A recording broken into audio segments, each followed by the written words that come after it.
guys, thank you once again for joining us. My name is Nozuko. I'm with Zinzo, the director at Creative Central. He's my partner. We work together. So last week, the last episode that we have, Zinzo just introduced what Creative Central is, who we are, where we started, what we are about. And basically, just to recap, we are an educational organization and we function to bring something different in the current education system. So we want to bring about an ecosystem that challenges and brings self-realization to young people. So today's topic, we're going to be dealing about self-realization, which is one of our pillars in our vision that we have. And I'm just going to ask Zinzo to repeat once again what our vision is, and then we're going to get into the topic of what is self-realization in that vision, why is it important in comparison to the current education system, and of course bringing into the importance of self-realization within the family. Hi, Nizuka. Hi. Yeah.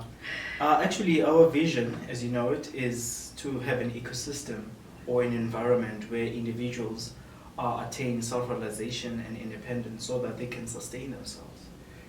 Because one of the things that we've seen in our community is that people, they conform.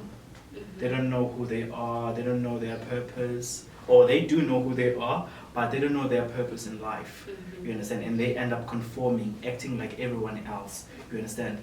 Like headless chickens, not knowing the direction where they're going. So that hence we created creative thinking. Hence we have that vision, so that people first of all know who they are, and then they gain independence, meaning that they're not dependent on anyone else for sustenance. So that's what we're trying to do. Much. Okay, so if we can dive into the topic of self-realization within our vision. So what did you see in our current education system, and on your experience going and learning in the current education system, that made you to feel that self-realization is important? Okay. Actually, our education system in South Africa, it's all about numbers. It's no longer about humans or about individuals, what they need. It's always about numbers. It's always about passing, and they've neglected the feelings of individuals. And now what Creative Central wants to do is to say, okay, look, you know what? We build an ecosystem where individuals now go in there and they first know who they are. So we give them their purpose in life. We don't give them, but we're directing them. You understand? We're guiding them to find their purpose in life, to know who they are, to be principled and be grounded on a set of rules.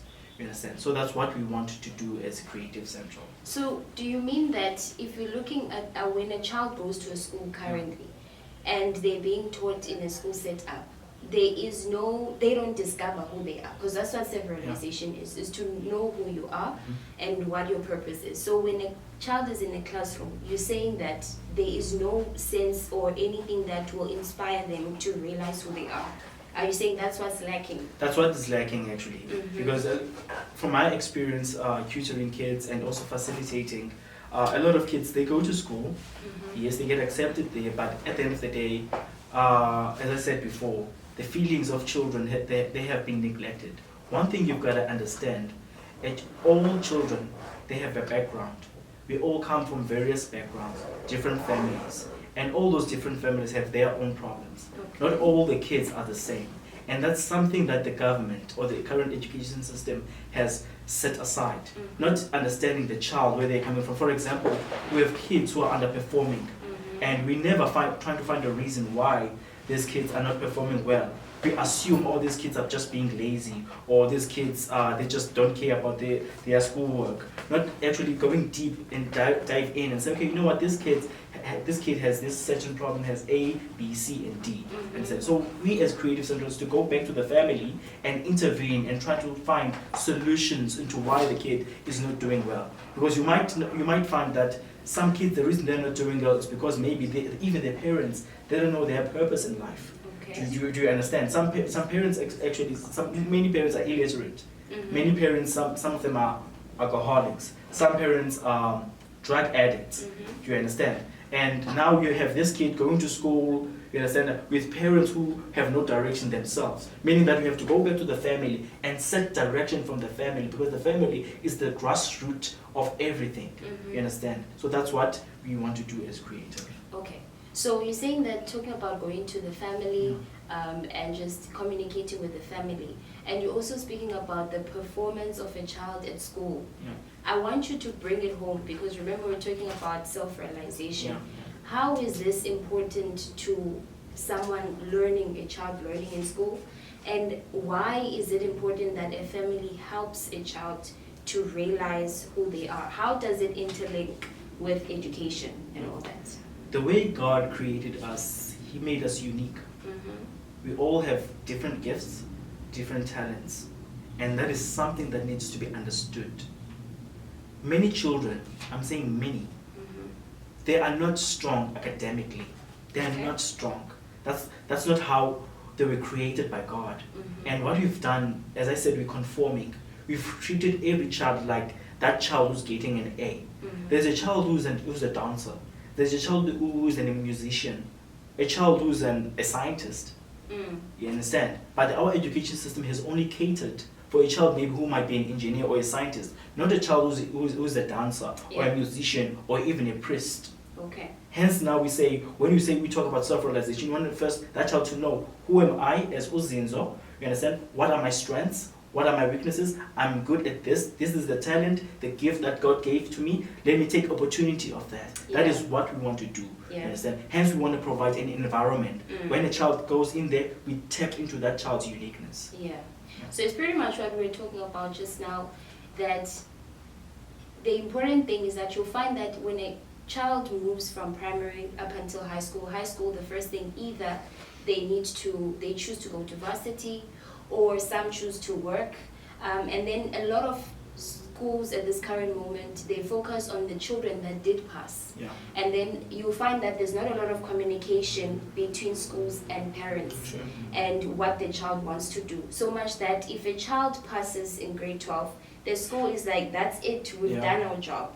And then what about those who didn't pass? The only available option for them right now is if they go and repeat their grades, or for many they find work. But we just communicated right now that it would have been great maybe in the school that we were in, or in most schools, that if a child fails, if there was an area or an opportunity that a teacher is very observant and there's communication between family of the uniqueness of that child, so much that if academically they fail or they don't make it, we can be able to channel the child to where they should go.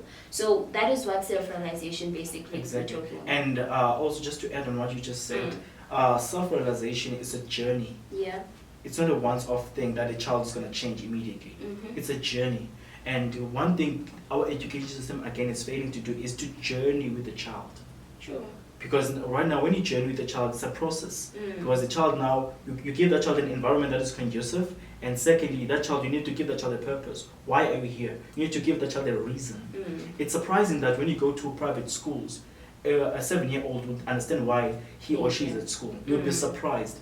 You understand? So our public education has failed to do that. You understand? So what we want to do in creative, in a nutshell, is to journey with the child, to invest in that child, and grow with that child, make mistakes with that child, even with the family. Do you understand? Because there's nothing you can do without involving the family, the mother and the father. And understanding the family, it's a success of the child. You understand? If there's a success in the family, that child will succeed as well. You understand? So that's what we want to do.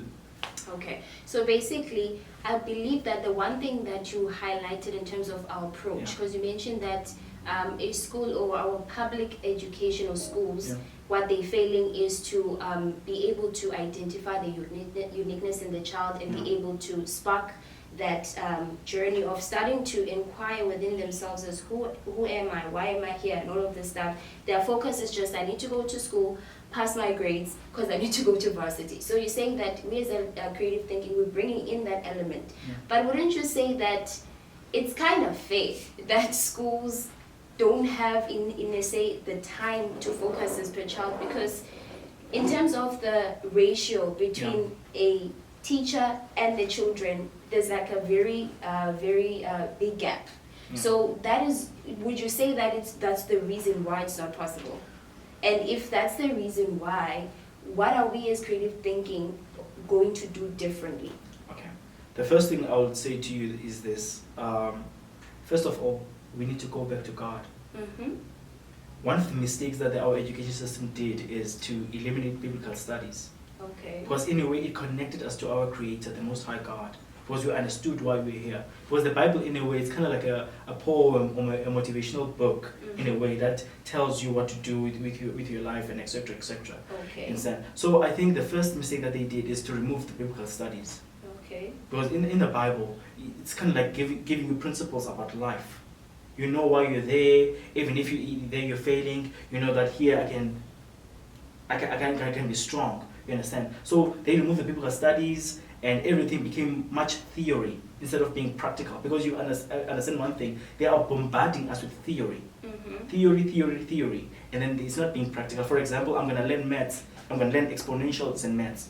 How is that going to be relevant in my day-to-day life? It's not helping me. I'm going to learn exponents or algebra. How is it relevant to my day-to-day life? I don't want to be an engineer. I want to be a teacher, an English teacher. So meaning that we need to design something that is going to be relevant to our modern economy. And the government has failed to do that. They have their old system. And one of the things that they're doing is designing a CAPS curriculum that is only responding to 20% of our schools. 80% is not responding. It's really not responding, because one thing you've got to understand is this. When you design something, you need to have knowledge about that environment. And communities, they are not the same. Delft will never be the same as Kailicha. Claremont will never be the same as Randburg, though there might be similar suburbs. Do you understand? So that's something that our government is actually failing to do. All right, and therefore there is a need for creative thinking or creative central to exist. One last thing I'm going to say is this. Okay. When you design a curriculum, it should respond to the environment, to the needs of the people. And if it's not doing that, you won't see any progress. You won't see any progress. Hence, government right now is introducing a lot of innovative things into our schools, and there are a lot of people breaking in. Why? Because those people, there are no rules or there are no principles being instilled into people that you should respect every property, because that property is made for you. But what is it that our people are doing? They're breaking in and steal those things and sell them. But we're going to talk about knowledge later on in our next episode. All right, thank you very much for joining us today. This is the second podcast that you're listening to. Keep watch for the third one.